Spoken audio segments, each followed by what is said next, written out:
Good morning. Let's put this in the proper way. Yeah, perfect. There we are. Japan played a very important role in my journey when I left Italy to Australia. It's that I would say Japan was that kind of change in direction that you don't expect to take. And as many times happen, different plans are better than our own plans. When I left Italy to Australia, so the original plan was this: 1 year in Australia, then moving to Spain, learning Spanish, and then go to South America, traveling around South America, and then destination Venezuela, where my father lived when I was young. Now, little I knew that I would meet someone that would change completely my life direction, and then would take me to where I am now. So I was in Australia, and initially I was in Sydney, and in Sydney I I spent in Sydney maybe a couple of months. Then from Sydney went all traveling by man with a couple of people met in this hostel in Kings Cross, Sydney, and we headed to Byron Bay where they stole two surfboard and they had to run away. So, and I didn't want to join them, so I went to Bundaberg. That was already my original plan. But I mean, the plan was that from Sydney we would travel by van all the way to Bundaberg. Then, like when they stole the surfboard, they decided to go to Nimbin. That was a small hippie town inland, and I stayed in Byron Bay, took the bus, and then went to Bundaberg. So in Bundaberg, I met my uncle and auntie as my father's side relatives. That is my actually father cousin. So they had a farm in the middle of nowhere in Bundaberg. Bundaberg is a 45,000 people, but he got like a huge territory because it's all a farming town. And the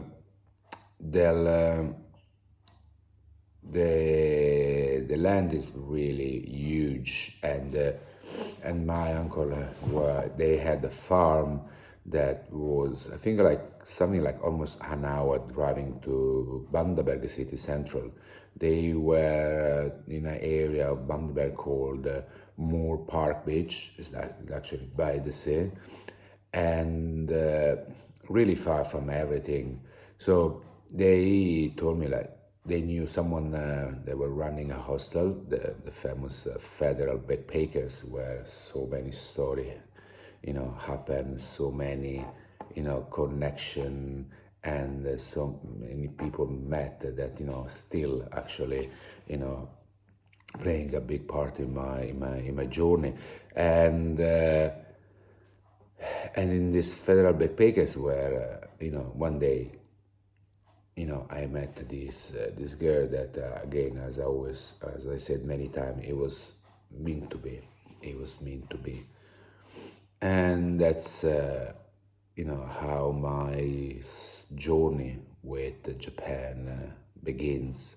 She was Japanese, so we went through quite a few adventures. From Bamberg, went to Perth, and then we moved to. At the end of our first visa, we went to Japan. So we went to stay with the Her family. So now, for a Japanese family, especially from a small town, relatively small town, but a countryside. So like the town is called Joets. From a town that's countryside. I mean, relatively countryside. I mean, again, Joets is another like quite huge land that actually stretch from the sea to actually to the hills, and like a bit like let's say that it's kind of like at the feet of the mountain. It's in Niigata prefecture, and that was my. Oh, sorry. We went to stay with her family. That is already, like was quite unusual for a Japanese family to host a foreigner. How they call a gaijin. So it was already like a big. I think it's already a big deal for them to having a foreigners living with them. But it's for me was like one of those first unique trips that I never thought it would happen. And because if you think about it, my plan was again 1 year in Australia, and then and then Spain, and then South America, and then I ended up basically stay in Australia for 8 years. Sorry, in Australia. Anyway, in that part of the world, because then Australia and New Zealand, and then Thailand and Japan. So, like never went to South America, never went to, I mean, I went to Spain, but I never went to live in Spain. And my interest, my passions completely changed because I was interested in this, South America culture, and my interest became really deeply in, I focus in Asian culture. That's still like an interest that I have now. So you can see like it was an unexpected, but it was like a beautiful, unexpected change in plans. So Japan was it was an interesting trip. Now, as when I talk with people, as I tell them many times, like there are many things I don't agree with the Japanese lifestyle and Japanese society. And I'm not gonna be here now. I don't wanna use now this, this main like this video to discuss about all what I think is wrong in politically and culturally in Japan. Now, don't get me wrong. Every country got problems, all. So it's not like Japan is, has the biggest problem of all. We all have. So, but yeah. Anyway, like there are many things I don't agree about that.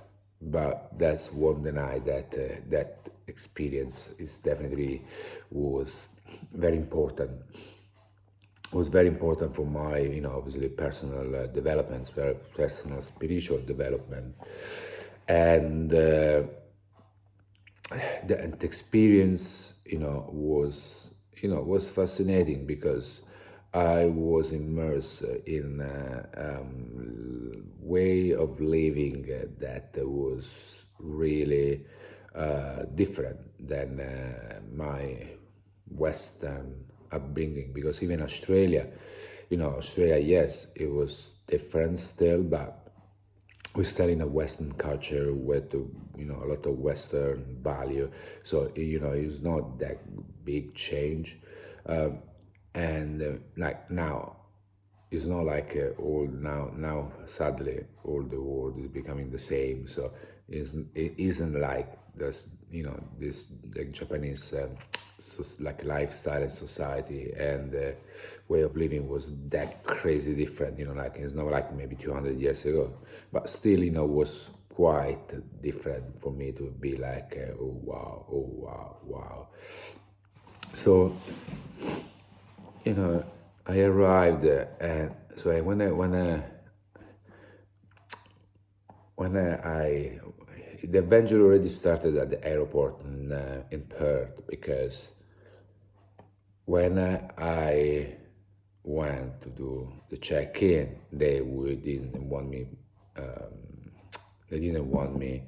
Um, let me let me do the check-in, and that's because I didn't know how long I would have stayed in Japan, and I didn't know if I wanted to fly back to Perth straight away or if I wanted to go to Thailand.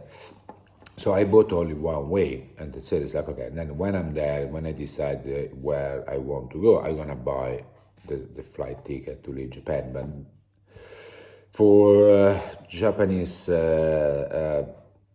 rules, you must have a return ticket. Anyway, a ticket, that says that you are leaving Japan. So I had one day left before my visa expired in Australia. So it's not like I could stay, like, okay, I'm gonna stay 1 more week and then I buy a new ticket. I had no, like, there wasn't, I couldn't, because if I stayed, I would have overstayed. So what to do? What to do? There was the opportunity, there was the chance to buy a return ticket, and it cost me a crazy amount of money, a lot, a lot. But anyway, it's part of the journey, right? The unexpected, you know, things that happens in our lives. So sorted out that flight to Japan, arrived in Tokyo airport, and there was Kaori, so sweet, with like a sign with where she wrote welcome Alessandro Carosi. That was really, I think it was really wonderful. Like, I really loved that. It was so sweet. And so we spent a couple of days in Tokyo, and Tokyo, it's madness. I mean, it's not as mad as Bangkok, because Bangkok, it's in Bangkok it's madness, like madness. But Tokyo, it's madness for the insanity of the, like, amount of people, and the space, the lack of space, and the it's, I don't know, it's like almost claustrophobic. It's like it's all concentrated in one space, like building, like we literally no space from one to each other. Where, and because of the lack of space, the you know crazy amount of people living in Tokyo, and not having enough space. Like, for example, like shops that literally open one on top of each other. Like we are used to shops all being on the ground floor in most of our cities, but in Tokyo you have like shops that are at the ground floor. Then you have another shop at the second floor, and then you have another shop at the third floor, and then you have another shop at the fourth floor. So like you have like businesses on different levels. Obviously, the one at the ground floor, probably the rent is more expensive. Second, less expensive, and so on. And it's just crazy amount of people, crazy amount of people. Like, you keep eating each other, especially inside the underground. I mean, insane, insane. I mean, I would probably, like, as a life experience, I could spend there maybe 2 years, let's say 3 years, like as a life experience. But I mean, if I had to live there permanently, I think in the long run I would go completely like cuckoo, like completely boom, like we just completely go like mad. But it was an experience, all right. It was an experience. We visit cafe, restaurants, and then we stayed in this like crazy hotel that it's all in Japan. It's called the Capsule Hotel. The Capsule Hotel is literally like basically if like if you want to live in Tokyo or in some other bigger city, at very with a very at very low budget, at a very low budget. So basically, you have those. It's like in in a cemetery, right? In the cemetery, you have those kind of like things. Now I miss the English word to describe it, but literally, it fit all your body, all right? It just fit like all your body. It's like a coffin, and that's it. And you sleep there. You have a little like a small TV screen to watch stuff, and that's it. So there was already in itself a little adventure on day. So in the evening, I'm going to. So I stay in in this capsule hotel. Then the plan was that the day after we would catch the bus to and heading to Joitz in Niigata. It was I think 10 hours more or less, like bus journey. So in the evening before go to sleep, I'm going to try the spa, the first like Japanese famous Japanese spa, and at some point. Someone from the management comes and in Japanese that I didn't understand makes me understand that I need to leave. I need to leave, and it's like what, like what's going on? Why? So I get in touch with Kaori, and she comes and speak to the management, and it basically turns out that other guests were frightened by my tattoos. That's why, because so in Japan you have like a gang, like a criminal organization called Yakuza, and when you become part of Yakuza as a kind of like symbol of being part of this group, you have basically get tattoo on your arms and body. Now it's different design. Like my design is like Polynesian, Maori kind of tattoo. When obviously the Yakuza's tattoos are, like sort of like salmon stuff, like Japanese symbols. So it's very different. But obviously, I mean, for the guests, the, they didn't really know much what was going on with my tattoo. So they might have thought that I was affiliated, maybe like whatever.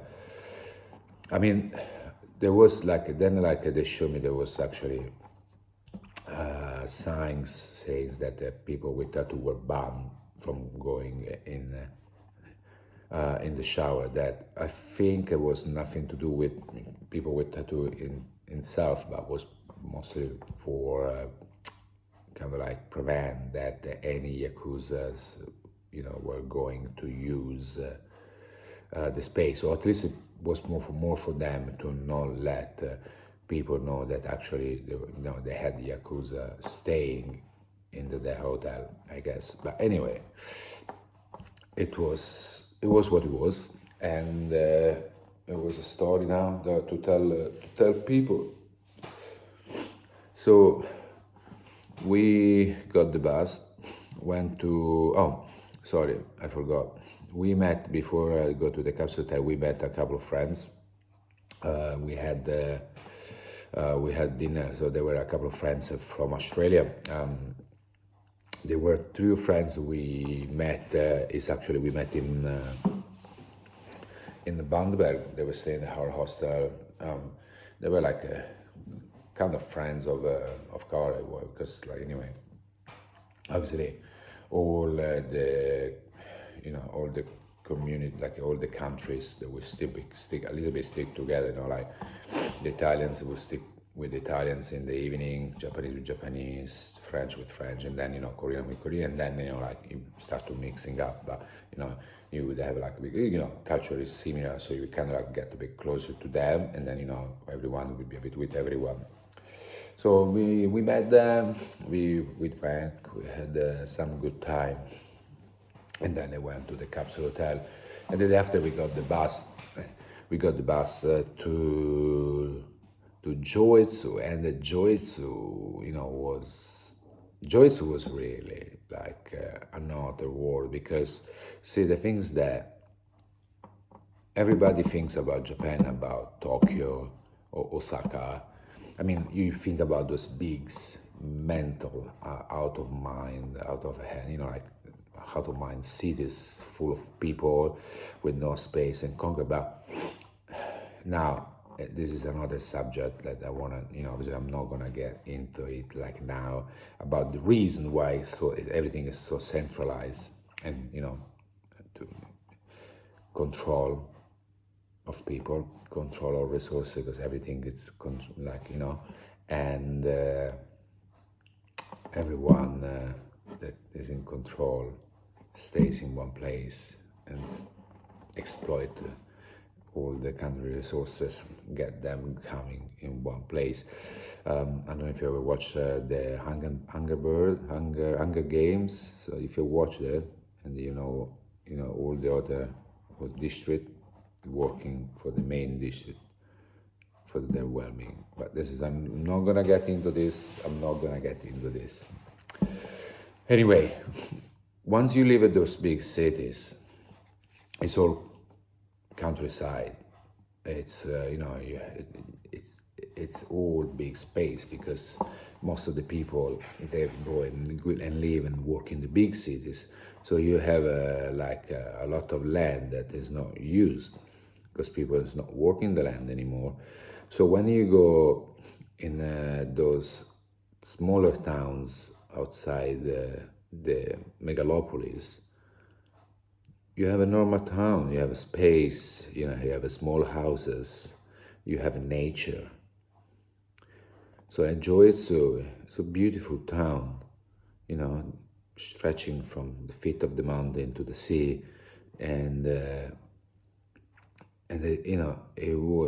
was, I would say, probably a proper Japanese life experience. I was one of the probably very, very rare foreigners. So obviously, anywhere I would go, I would have like eyes staring at me, and all the time, and you could have an idea about this, about the average height of the people, because Japanese, as we know, they are quite short compared to many other, countries, and especially if you are like slightly taller, like I was, much taller than on average Japanese. So especially when you visit the old town, but that's not just in Joe, it's anywhere in Japan, like the old towns, you notice that everything is extremely tiny, extremely small. There was like houses or shops doors, and they were all shorter than me. So I actually had to bend to get inside. So it was quite interesting at that as well. The you know the life is slower, because all the madness is happening in the big city.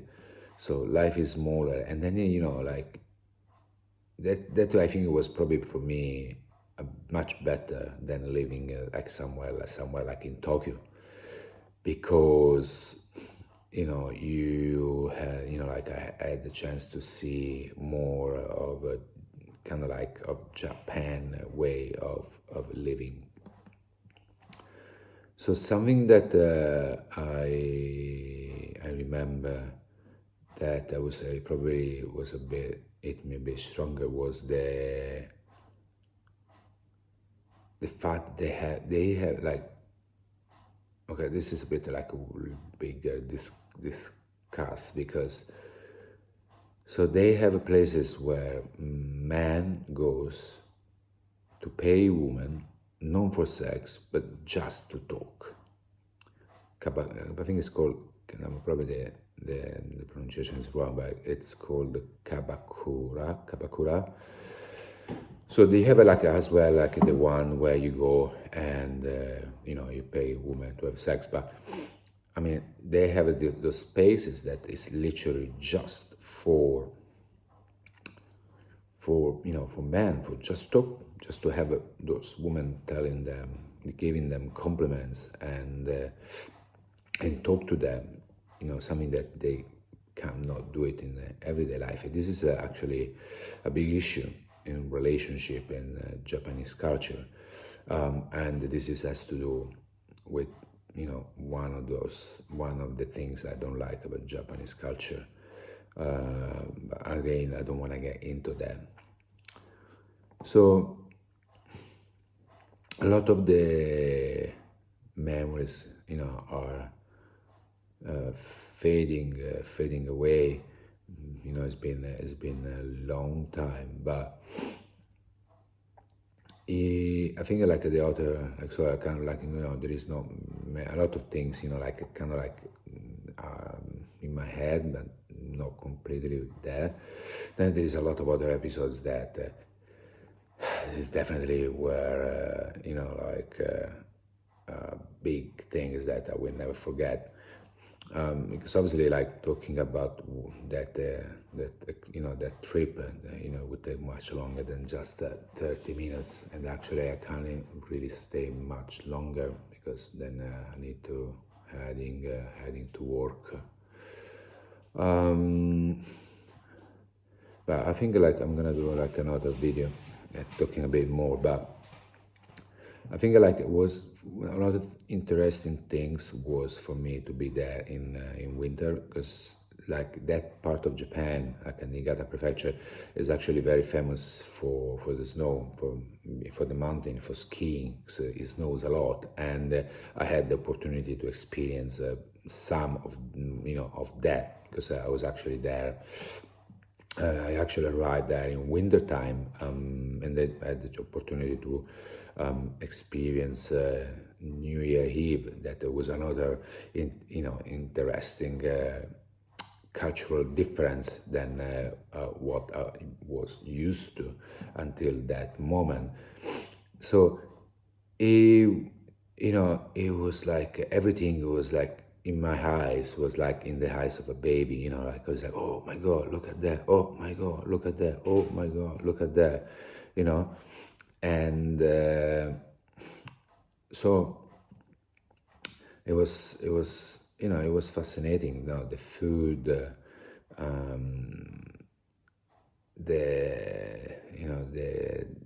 town, the way of just the way of living. And then I was very lucky that I had the opportunity from her parents to stay that, and then I screwed up, so then I created actually problems, and I had to leave earlier than planned because I fucked it up basically, with her mother like literally, I would say probably hating me. I'm sure she knew that I was young, immature, but I'm sure that she wasn't happy about my behavior. Now, like a lot of other things that happen, I will talk about it in the next video. But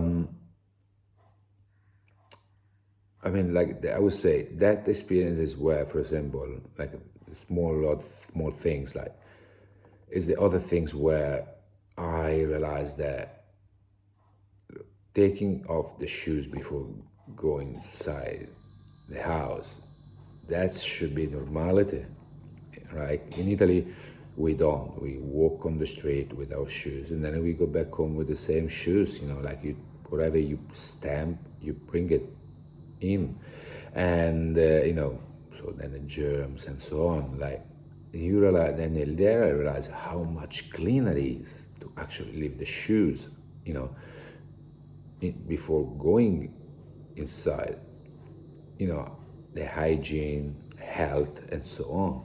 And that's something, for example, like that I still carry now. Like I don't go inside the house with shoes, never and never anymore. And try to, you know, implement it everywhere I live, even a little bit with my family. Um, So you know, being there, helping the family, you know, because obviously they were let me stay for free, and it got me to get a bit inside the Japanese lifestyle.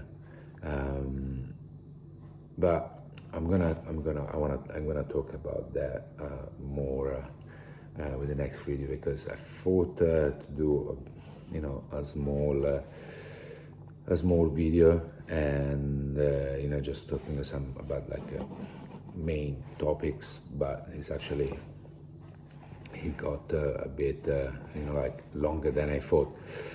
Before I close, in Japan there was this sculpture of this dog when I was in Tokyo, that I think was it's a beautiful story that many people know, and it's about this dog that I think in the 20s, he used to go with his owner with him to the train station, you know, when he would go to work, and then the dog would, you know, like probably wandering around, and then wait for the owner to finish work and then walk back home together. And one day the owner like dies, and never go back home, but the dog doesn't know that. So every day the dog would wait for him outside the station, waiting for him to coming back, until actually the dog himself died.